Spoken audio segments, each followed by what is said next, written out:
বরাবরই তো ডক্টর মোহাম্মদ ইউনূসকে নিয়েই কথা বলি। তো ডক্টর মোহাম্মদ ইউনূস এর সফলতা নিয়েই গল্প করি সবসময়। দায়িত্ব গ্রহণের পর যদি ডক্টর ইউনূসের বিষয়গুলো আমরা পজিটিভ ওয়েতে চিন্তা করি, যে আমার দেশের কল্যাণের লগ্নে যদি চিন্তা করি, দায়িত্ব গ্রহণের পরপর কিন্তু ডক্টর ইউনূস কি করেছেন, উনি যে পদক্ষেপগুলো নিয়েছেন, আহত নিহত ছাত্রছাত্রীদের পরিবারের পাশে দাঁড়িয়েছেন, যারা নিহত হয়েছেন তাদের জন্য দোয়া আয়োজন করেছেন এবং তাদের পরিবারের সাথে সান্ত্বনা দিয়েছেন। নিহত আহতদের যারা নিহত হয়েছেন তাদের প্রতি সান্ত্বনা দিয়েছেন এবং যারা আহত হয়েছেন তাদের জন্য চিকিৎসার ব্যবস্থা করেছেন, যাতে ভালো চিকিৎসা হয়। পরিবারকে আশ্বাস দিয়েছেন, কি পদক্ষেপ নিয়েছেন। তো আমরা দেখব ডক্টর ইউনূস আবার কি করলেন, সকল রাজনৈতিক নেতাদেরকে নিয়ে, যারা প্রত্যেকটা রাজনৈতিক দলের যারা লিডার, প্রধান প্রধান অবস্থানে যাদের অবস্থান, তাদেরকে নিয়ে একটি আলোচনা টেবিলে বসলেন, আলোচনা করলেন যে কিভাবে দেশকে সুন্দরভাবে পরিচালনা করা যায়। চমৎকার এই পদক্ষেপগুলো। ডক্টর ইউনূস কি করলেন, পরবর্তী সময়ে উনি যখন দেশের ধর্মীয় একটি দাঙ্গার প্রায় হতেছিল হিন্দু মুসলমানদের মধ্যে, ঠিক ওই মুহূর্তে কি করলেন, উনি সকল ধর্মীয় গুরুদেরকে নিয়ে একটি আলোচনা টেবিল বসলেন, যেখানে হিন্দু ধর্মের ধর্মীয় গুরুগুলো ছিল, বৌদ্ধ, খ্রিস্টান এবং মুসলমান ধর্মের যারা আসলে ধর্মীয় গুরু, তাদেরকে নিয়ে একটি একই টেবিলে একসাথে বসা। গত 53 বছরে এরকম বাংলাদেশে কেউ করতে পারে নাই, কিন্তু ডক্টর ইউনূস কিন্তু করিয়ে দেখিয়ে দিয়েছে। তো ডক্টর ইউনূসের পদক্ষেপগুলো দেখেন, উনি আইন শৃঙ্খলা উন্নতকরণের জন্য বারবারই চেষ্টা করেছেন, ওনার সরকার যাতে এটাতে হয়, কিন্তু চেষ্টা তো উনি চালিয়ে যাচ্ছেন। কিন্তু আমাদেরকে তো ওনার সাথে চেষ্টার সাথে সহযোগিতা করতে হবে, আমাদের নিয়ন্ত্রণের ক্ষেত্রেও কিন্তু কাজ করেছেন।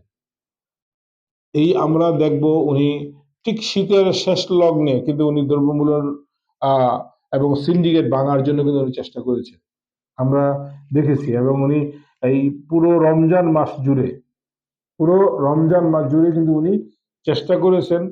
অন্যান্য সময় রমজান মাসে কিন্তু দ্রব্যমূল্যের অবস্থান বাড়তো, দাম বাড়তো, কিন্তু উনি কিন্তু চেষ্টা করেছেন এই সকল প্রকার এই ভোজ্য তেলের যে সিন্ডিকেট ছিল, সিন্ডিকেটকে ভাঙতে সক্ষম হয়েছেন।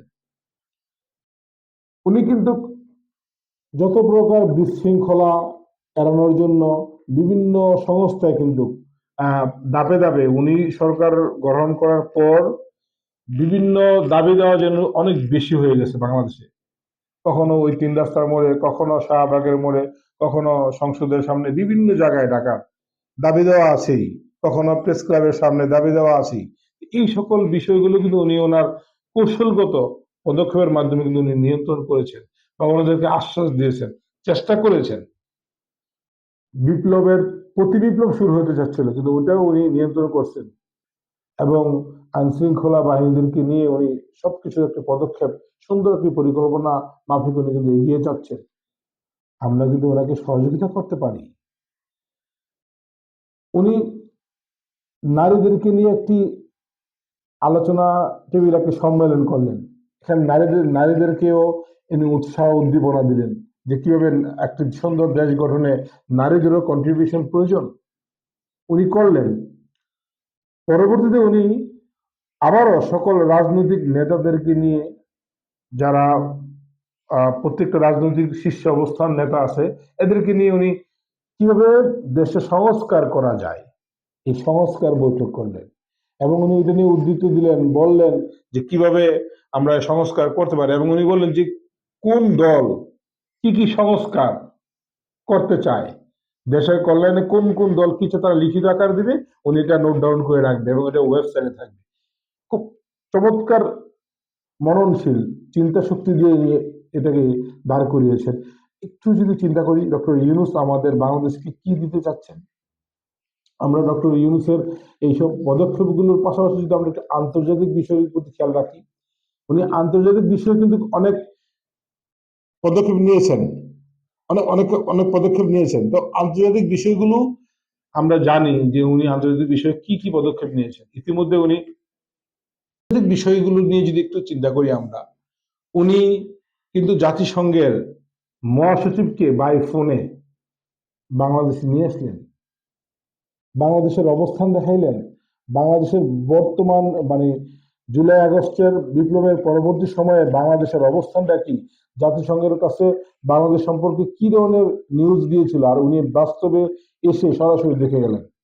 এবং এটার সাথে উনি কিন্তু আরেকটা জিনিস ইনক্লুডিং করলেন, রোহিঙ্গাদের পুনর্বাসন এই কেন্দ্রিক। ওনাদেরকে নট অনলি পুনর্বাসন, উনি কিন্তু চেষ্টা করতেছেন ওনাদেরকে ফেরত পাঠানোর জন্য, যাতে উনিরা মায়ানমারে আবার রোহিঙ্গাদেরকে বাসস্থান করতে পারে, তার দেশে যদি সে ফিরে যেতে পারে। এই জন্য কিন্তু একটা আশ্বাস দিয়েছেন যে আগামী ঈদ যেন তারা তাদের দেশের মাটি দিয়ে করতে পারে, তাদের প্রত্যেক বিটাতে করতে পারে। চমৎকার একটি পদক্ষেপ। আন্তর্জাতিকভাবে যিনি তিনি চিন্তা করেন, থিঙ্কিং করেন, একটু খেয়াল করতে হবে। উনি সদ্য চীন সফরে গেলেন। চীন সফর থেকে উনি কিন্তু চীন থেকে বিনিয়োগ এবং চীনের সাথে বিজনেস করার জন্য বিভিন্ন, এবং চীনের মতো একটা বড় রাষ্ট্র, পরাশক্তির দেশে গিয়ে কিন্তু উনি ইউনিভার্সিটিতে গিয়ে ইয়ং লিডারদের, ইয়ং স্টুডেন্টদের প্রতি উনি কিন্তু ওনার ভাষণ দিয়েছেন। অন্যান্য নেতারা কিন্তু এটা পারে নাই। কোনো আন্তর্জাতিক মানে কোন প্রেসিডেন্ট আছে আপনি খেয়াল করেন, ডোনাল্ড ট্রাম্প বা কে এরকম করতে পারছে? চিন্তা করতে হবে ডক্টর ইউনুস আসলেই কি, ওনার মধ্যে কি আছে। আমরা একটু আন্তর্জাতিকভাবে চিন্তা করি না, ওনাকে আন্তর্জাতিকভাবে ওনাকে সম্মাননা দিচ্ছি, একটু খেয়াল করতে হবে। আমরা দেখলাম যে এই যে ভারতের সাথে সেভেন সিস্টার নিয়ে, তিস্তা নিয়ে কত জাল পাকানো হয়েছে, এর মধ্যে কিন্তু উনি কিন্তু একটা সুন্দর প্ল্যান করে দিলেন। নরেন্দ্র মোদী কিন্তু তার সাথে সাক্ষাৎ করতে অপেক্ষারত ছিলেন, এটা কিন্তু ডক্টর ইউনুস বলে হয়েছে। বিষয়টা খেয়াল করতে হবে আপনাদের। আমাদের লাস্টে যে ডোমেস্টিক যে আমাদের সম্মেলন হয়ে গেল, যেটার বর্তমান আগামীর জন্য বাংলাদেশ প্রেসিডেন্ট বা সভাপতি হবে, চেয়ারম্যান হবে, সেই জায়গায় কি পদক্ষেপ নিলেন? দক্ষিণ এশিয়া কতগুলো দেশকে, বঙ্গোপসাগরের অধ্যুষিত কতগুলো দেশ নিয়ে যে এই সংগঠনের নেতৃত্বে ডক্টর ইউনুস এসেছেন। আশা করা যায় ভালো কিছু হবে আমাদের এই দেশের জন্য, বিশেষ করে দক্ষিণ এশিয়ার যে রাষ্ট্রগুলো, এগুলোর জন্য ভালো কিছু হবে। সবাই তাকে মানতে, সবাই তাকে বুঝতে পারতেছে। তা আপনি আমি, আমাদের তো গর্ব করা উচিত, তাকে নিয়ে প্রাউড ফিল করা উচিত। আমরা কিন্তু এগুলো করতেছি না। এই যে গতকাল যে সামিট, যে সম্মেলন হইল, সারা পৃথিবী থেকে বিভিন্ন দেশ থেকে, উন্নত দেশ থেকে ইনভেস্টররা বাংলাদেশে আসছে। তারা বাংলাদেশ ভ্রমণ করতেছে, তারা বাংলাদেশের উদ্যোক্তাদের সাথে কথা বলতেছে, বাংলাদেশে যারা ইনভেস্টর এবং যারা বিজনেস করে বিজনেসম্যানদের সাথে কথা বলতেছে, যে কিভাবে বাংলাদেশকে ঢেলে সাজানো যায়, কিভাবে ফরেন ইনভেস্টের মাধ্যমে বাংলাদেশে কর্মসংস্থান সৃষ্টি করে ম্যান পাওয়ারকে কাজে লাগিয়ে এবং উন্নত বাংলাদেশকে উন্নত করা যায়। ইভেন বাংলাদেশে কিভাবে চিকিৎসার জন্য আমরা ভারতে চলে যাই, অনেকে ইন্ডিয়াতে যাই, থাইল্যান্ডে যাই, সিঙ্গাপুরে যাই। ডক্টর ইউনুস চাচ্ছে বাংলাদেশে এরকম আন্তর্জাতিক মানের হসপিটাল করবে, বাংলাদেশের ইনভেস্টর থাকবে এবং ফরেন ইনভেস্টর থাকবে, সবাই মিলে করবে। তাহলে কি হবে? একটি সুন্দর দেশ গঠন, একটি সুন্দর চিকিৎসা সেবা আমরা পাবো। উনি শিক্ষার জন্য কাজ করতেছেন, চিকিৎসার জন্য, সেবার জন্য কাজ করতেছেন। তা আমরা ডক্টর ইউনুসকে একটু সময় দিই, উনি যে কাজগুলো করতেছে এই কাজগুলোর জন্য আমরা ওনাকে সময় দেওয়ার চেষ্টা করি। হ্যাঁ, পরবর্তী দিন ইনশাল্লাহ কথা বলবো।